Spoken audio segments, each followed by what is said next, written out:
Okay, I want to talk about imaginary numbers, and I don't really like the word imaginary because it makes people think that imaginary numbers are made up things like dragons or unicorns or penguins. But actually, imaginary numbers, even though they're called imaginary, they have real-world applications, especially when you take physics and things like that. You will see that maybe that's not the best name for them because they're not just a figment of your imagination. Basically, you get imaginary numbers when you try to square root negatives. For example, if you're solving the quadratic formula, you might get an imaginary number in that case. And people have studied them and found them to have all kinds of properties.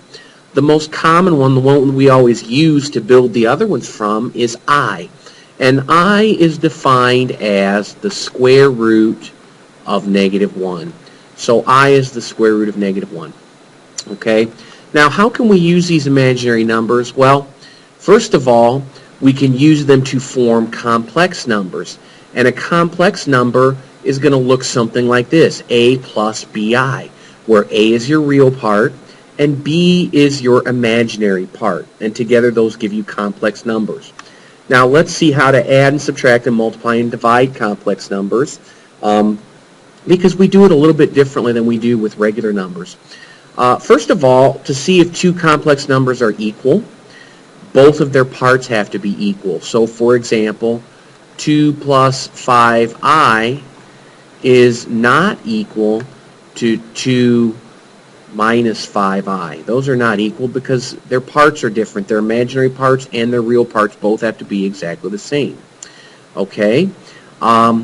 We can add two complex numbers. So, for example, let's say that I have 3 plus 8i, and I want to add to that 2 minus 12i. Well, the way that I do that, I kind of treat them like I have a variable here. I just add the real parts, so 3 plus 2 is 5.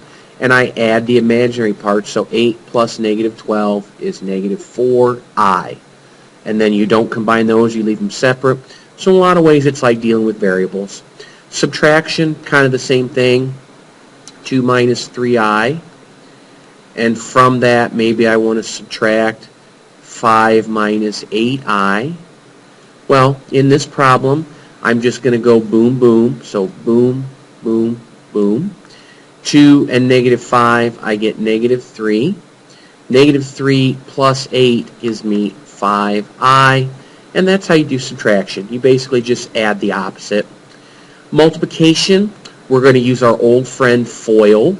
So if I had 3 plus 4i times 2 minus 8i, you just FOIL these out. So I have 3 times 2 is 6. And then 3 times negative 8, I get negative 24i.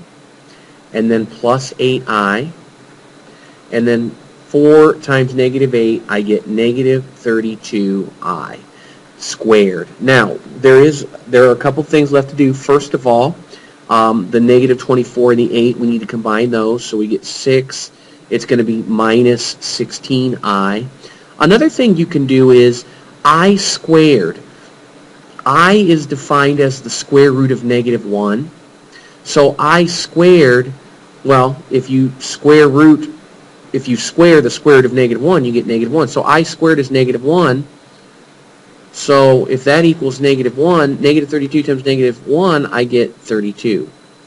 So 6 plus 32, I get 38 minus 16i. And that is my final answer.